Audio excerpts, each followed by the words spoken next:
नमस्कार प्रेक्षकांनो, घरोघरी मातीच्या चुली या मालिकेच्या येणाऱ्या भागांमध्ये आपण बघणार आहोत की जानकी मात्र ऋषिकेशला शोधून शोधून थकलेली असते. तेवढ्यात मकरंद तिथे पोहोचतो आणि मकरंद सुद्धा त्याची चौकशी करतो. तेव्हा जानकी घडलेला सगळा प्रकार सांगते. आता मकरंद म्हणू लागतो की माझी काही माणसं आहे, म्हणजेच माझे मित्र आहे, त्यांनी सुद्धा शोध घेतला, परंतु जास्त काही माहिती मिळालेली नाही.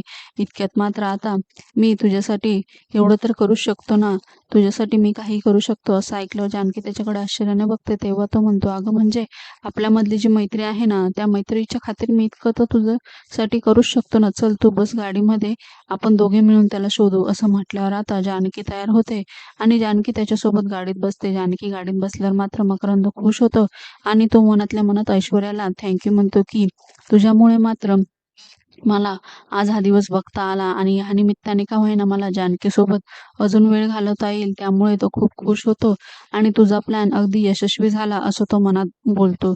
येणाऱ्या भागांमध्ये आपण बघणार आहोत की जानकी आणि मकरंद ऋषिकेशचा शोध घेत असतात.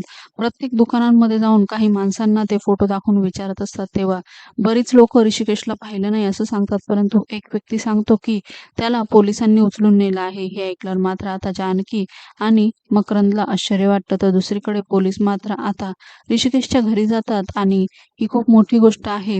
ऋषिकेश रणदिवेला किडनॅप कोणी केलेला आहे, परंतु मला असं वाटतं तुम्ही या गोष्टीमध्ये काय असेल तर खरं ते सांगावं, कारण ही लहान गोष्ट नाहीये. त्यामुळे मात्र इकडे आता सुमित्रा पण घाबरते. तर दुसरीकडे मात्र सयाजीराव ऐश्वर्याला म्हणत असतो की खरंच तू माझी मुलगी शोभलीस बघ. आता तो ऋषिकेश काय तुझ्या तावडीतनं सुटत नसतो.